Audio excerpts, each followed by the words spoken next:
Hello friends, welcome back.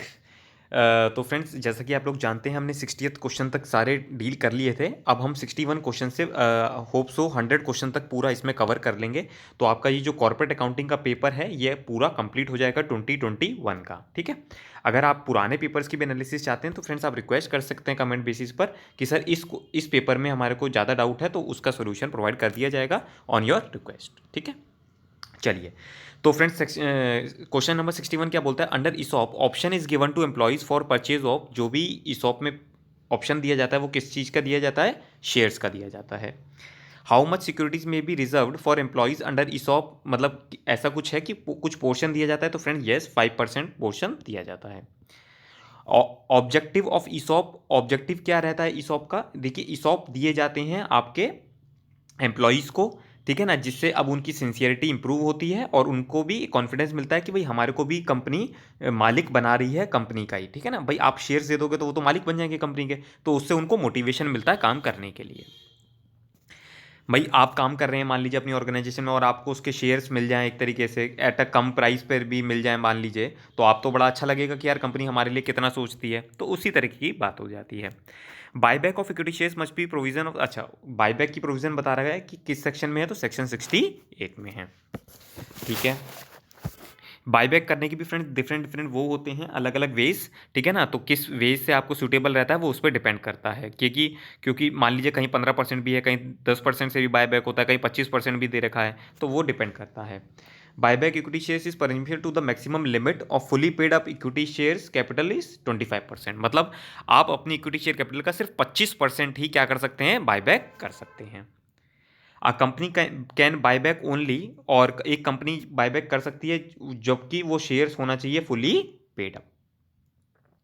Buyback of shares must be authorised bye, जो भी buyback होना चाहिए वो आपका ऑथराइज्ड होना चाहिए किसके द्वारा? Articles of association. क्यों? क्योंकि ये आपका क्या होता है? Rules and regulations of the running the company. After buyback share certificate will be, जो भी शेयर सर्टिफिकेट होता है उसका क्या होगा? वो जब बायबैक हो जाते हैं शेयर तो शेयर सर्टिफिकेट को डिस्ट्रॉयड कर दिया जाता है। नेक्स्ट क्वेश्चन है, maximum debt equity ratio must after buyback. जब हम बायबैक कर लेते हैं तो डेट इक्विटी रेशियो क्या होनी चाहिए? 2:1 होनी चाहिए। Schedule 3 of the companies act is applicable for the financial year commencing on और आफ्टर। जो भी शेड्यूल 3 है फ्रेंड्स वो एप्लीकेबल होता है आपका 1/4/2014 से एप्लीकेबल है, क्योंकि ये जो कंपनीज एक्ट आया था इसके जब रूल्स वगैरह सब फॉर्म्ड हुए थे वो 2014 से ही इफेक्टिव हुए थे। ठीक है। एक्ट 2013 में पास हो गया था। 71 क्वेश्चन हम पढ़ लेते हैं। वो क्या बोलता है? Which of the following is not shown under the heading share capital in a balance sheet. Balance sheet में किस हेडिंग में शेयर कैपिटल में शो नहीं करता? सब्सक्राइब होता है, इशूड होता है, ऑथराइज होता है, रिजर्व कैपिटल शो नहीं करता है। ठीक है। अगर आप नंबर ऑफ क्वेश्चंस की भी प्रैक्टिस कर रहे होंगे तो आपको ये सब चीज़ें समझ में आ जाएंगी कि सर आप इतना, आपको कैसे पता चलता है। देखिए, जब आप प्रैक्टिस करेंगे तो आपको ये सब चीज़ समझ में आ जाएगी। मैं इस टाइम बाहर ही आया हुआ था कहीं, पर जब मुझे पता चला कि स्टूडेंट आप लोगों की रिक्वेस्ट आई हुई थी इस तरीके की एक हफ्ते पहले, तो मैंने कहा कि चलिए टाइम मिलता है तो थोड़ा सा आपके लिए भी वीडियोस बना दिए जाएंगे। ठीक है। देखिए, प्रायोरिटीज़ पे अपना भी हमारे को टाइम डिवोट करना होता है, बट अच्छी बात है कि अगर आप लोग भी देखते हैं तो हमारे को बहुत सपोर्ट मिलता है कि कहीं ना कहीं आप जब इंडस्ट्रीज़ में या कंपनीज़ में या सीए फर्म में भी वर्क करने जाएंगे तो आपको एक अच्छा अनुभव होना चाहिए और आप उनके इंटरव्यूज़ को आंसर कर पाएँ। Dividends are usually paid on, जो भी डिविडेंड्स दी जाती है वो किससे दी जाती है? पेड अप कैपिटल से। क्योंकि इसमें ऑप्शन ही कोई नहीं है। वैसे तो देखिए प्रॉफिट से दी जाती है, बट जब इसमें ऑप्शन ही इस तरीके का कोई नहीं है तो हमने वो चूज कर लिया। Unclaim dividend account is shown in balance sheet. जो भी अनक्लेम डिविडेंड अकाउंट होता है भाई, मतलब ऐसी डिविडेंड जो क्लेम नहीं करी पर कर तो सकते हैं, तो इसका मतलब क्या हुआ? वो आपकी करंट लाइबिलिटीज है। The final accounts of the company are close every year. जो भी कंपनी के अकाउंट्स है, फाइनल अकाउंट्स आप बनाते हैं तो बैलेंस शीट आपकी बनती है 31 मार्च 2021 22 इस तरीके से बनाते हैं, तो वो कब होती है? 31 मार्च की। To whom dividend is given at fix rate. Dividend ऐसा कौन से शेयर होल्डर्स हैं जिनको डिविडेंड फिक्स पे देती है? इक्विटी को तो ऐसा नहीं होता, वो होते हैं friend preference share holders. On dividing net assets bye number of shares, हम हमारे को क्या मिलता है? इंट्रिंसिक वैल्यू मिलती है। ठीक है ना। आप कभी भी नेट एसेट्स को डिवाइड कर दीजिए। नेट एसेट्स कैसे निकलते हैं आपके? जब आप लाइबिलिटीज में एसेट्स में से लाइबिलिटीज माइनस कर देते हैं, नेट एसेट्स आ जाता है। नेट एसेट्स फिर divide by number of shares equal to intrinsic value. ये कंपनी की इंट्रिंसिक वैल्यू होती है कि भाई ये जो हमारी कंपनी की इंट्रिंसिक वैल्यू है कि भाई कंपनी की, एक तरीके से ये कह सकते हैं कि कंपनी की वैल्यू इतनी है, ठीक है। The determination of goodwill is essential, कि भाई गुडविल जो आप निकालते हैं उसका क्यों जरूरी है वो, जिससे कि अगर कंपनी कल को बेची जाएगी तो आपको उसकी वैल्यू एडुकेट अमाउंट मिल जाए on the sale of company. कहता है द मेथड ऑफ गुडविल्स, अगर हम मेथड ऑफ गुडविल की बात करें तो फ्रेंड्स देखिए, वैसे तो मेथड्स काफ़ी सारे होते हैं, बट जो मेन होते हैं वो 4 ही होते हैं, जैसे आपने पढ़े भी हैं, average profit method, capitalisation method, annuity method, super profit method, ये सारे हमारे क्या होते हैं, गुडविल में मेथड्स ये दिए गए हैं, ठीक है। तो आप 4 ऑप्शंस के साथ जा सकते हैं। बी।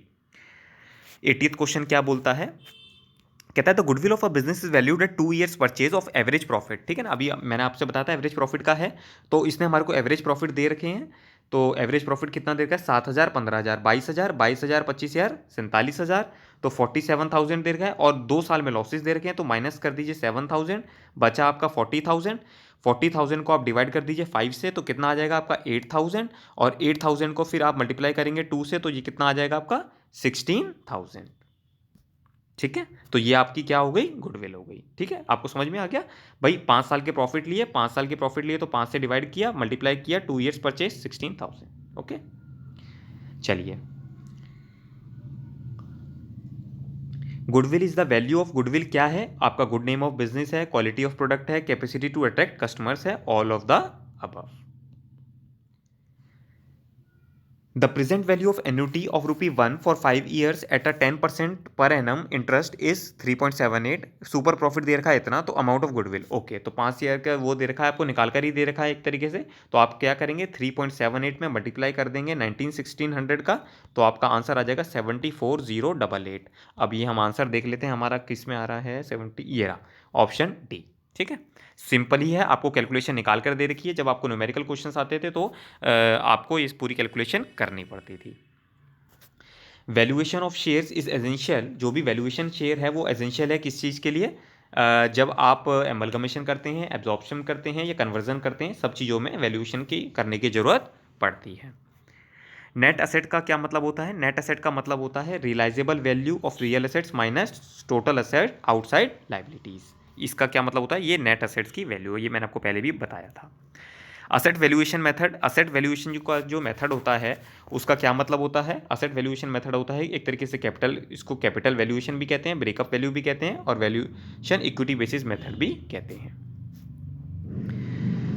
फिर आपको क्या बोला कि कहता है गिवन फिक्स एसेट्स दे रखी हैं आपको, करंट एसेट्स दे रखे हैं, करंट लाइबिलिटी दे रखी है, आपको नेट एसेट निकालने हैं। तो फ्रेंड वही है, आपको ऊपर बताया था 4 लाख प्लस 1.5 लाख कितना हो गया, 5.5 लाख। 5.5 लाख में से आपने क्या माइनस कर दिया, करंट लाइबिलिटी माइनस कर दी और डिबेंचर्स माइनस कर दिए, तो 1.5 लाख के आपने ये माइनस कर दिया, नहीं 1.5 नहीं, 2 लाख। रीज़न क्या है, 1.5 का ये हो गया, 50,000 का ये हो गया, तो 2 लाख आपने माइनस कर दिया, 5.5 में से कितना बचा, 3.5 लाख। तो ये आपका क्या हो जाएगा, ये आपका नेट असेट्स हो जाएगा, ठीक है। चलिए नेक्स्ट क्वेश्चन की तरफ चलते हैं। अब फाइनली हमारे लास्ट 14 क्वेश्चंस रह गए हैं फ्रेंड्स, ठीक है, 14-15 क्वेश्चंस रह गए हैं। उसके बाद हमारा ये पूरा कॉर्पोरेट अकाउंटिंग आपका पैकअप हो जाएगा, 2021 का पेपर।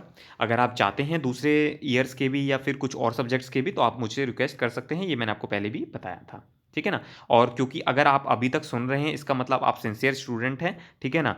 तो भी ये भी हमारे को इससे पता चल जाता है कि भाई कौन सिंसियरली देखता है वीडियो को।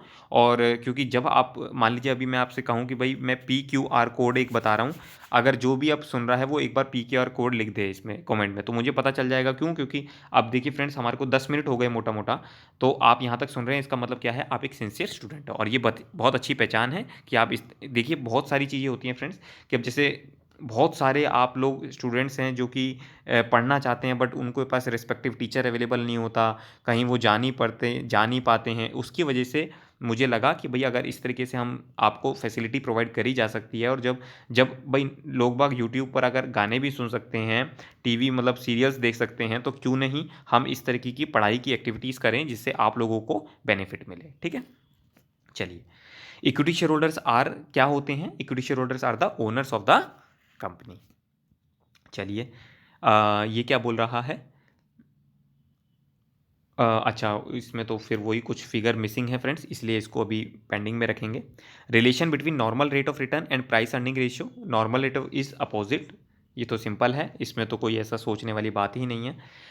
Dash is an artificial person created by law with a perpetual succession and a common seal.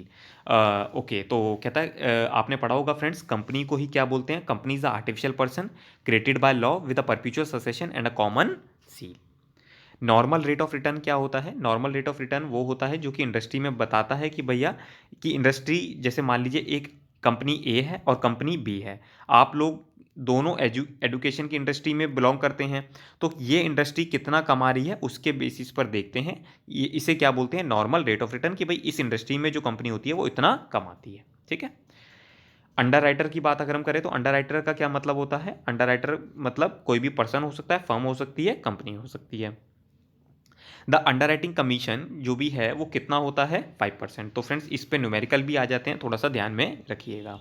Marked application कौन सी होती है, जो कि जिसपे मार्क होता है अंडरराइटर का, which have a mark of underwriter. Underwriting क्या है, एक तरीके का कॉन्ट्रैक्ट ऑफ गारंटी है, कॉन्ट्रैक्ट ऑफ गारंटी। ठीक है, कंफ्यूज नहीं होना है आपको, कॉन्ट्रैक्ट ऑफ गारंटी पे आप टिक कर सकते हैं।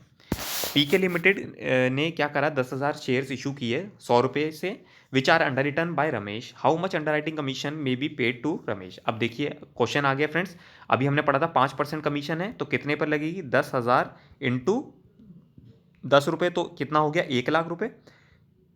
1 लाख पर 5% कितना हो गया आपका, 50,000। तो आंसर हो जाएगा हमारा बी। ठीक है, चलिए अब हम नेक्स्ट क्वेश्चन की तरफ चलते हैं। 97 क्वेश्चन हमारा, A limited is the holder of 52%, ठीक है, बी लिमिटेड के, तो वो क्या हुई, ए लिमिटेड हो गई होल्डिंग कंपनी की। आपने पढ़ा होगा कि जब 50% से ज़्यादा शेयर हो जाते हैं किसी कंपनी के, तो उसे हम होल्डिंग कंपनी बोल देते हैं। Consolidated balance sheet is, it will not be shown, कहता है कंसोलिडेटेड जो बैलेंस शीट होती है ये किस में शो नहीं करती, जब इंटर कंपनी ट्रांजेक्शन होती है।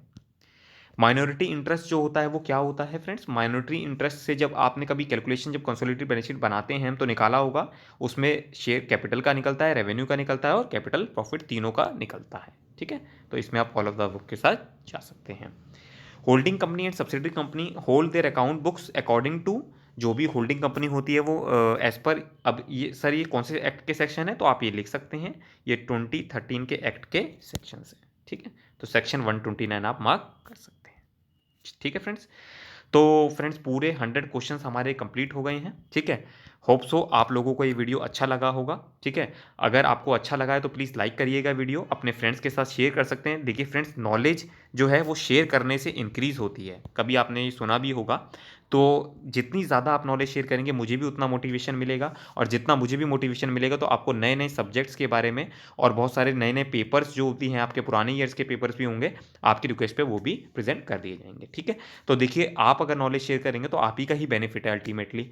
ठीक है ना, बाकी मिलते हैं फ्रेंड्स नेक्स्ट उस पर। जितना मैं सोच रहा हूँ फ्रेंड्स, आपका मेरे पास अभी 2 रिक्वेस्ट आई हुई हैं, एक तो इकोनॉमिक लॉ के लिए और एक मैनेजमेंट अकाउंटिंग के लिए, 2 सब्जेक्ट्स के लिए रिक्वेस्ट आई हुई है। अगर आप किसी और पे भी बनवाना चाहते हैं या इन्हीं सब्जेक्ट के कोई पुराने पेपर्स, तो आप रिक्वेस्ट कर सकते हैं। बाकी मिलते हैं नेक्स्ट लेक्चर में, तब तक के लिए all the best, God bless you all.